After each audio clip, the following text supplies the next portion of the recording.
தப்பு செஞ்சிட்டோமேன்னு மனசுக்குள்ள ஒரு பாரத்தோட தூக்கம் இல்லாம தவிச்சிட்டு இருக்கீங்களா? இந்த மாதிரி மனசுக்கு நிம்மதி தரும் வார்த்தைகளுக்கு நம்ம சேனலை உடனே சப்ஸ்கிரைப் பண்ணிக்கோங்க. நண்பர்களே, பாபா இன்னைக்கு உங்களுக்கு ஒரு அழகான ஆறுதல் சொல்றாரு. நீ செஞ்ச தப்புக்காக மனசு வருந்தி என்கிட்ட மன்னிப்பு கேட்ட அந்த நிமிஷமே நான் உன்னை மன்னிச்சிட்டேன்னு அவர் சொல்றாரு. இப்போ நீங்க செய்ய வேண்டியதெல்லாம் ஒண்ணுதான். உங்களை நீங்களே முதல்ல மன்னிங்க. பழைய கசப்பான நினைவுகளையே நினைச்சிட்டு இருக்காம நம்பிக்கையோட பிரார்த்தனை பண்ணுங்க. உங்க காலம் கூடி வந்துருச்சு.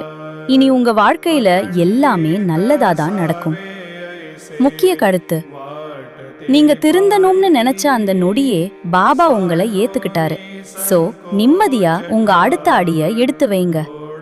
இந்த வீடியோ உங்களுக்கு ஒரு நிம்மதியை தந்துட்டு இருந்தா ஒரு லைக் போடுங்க.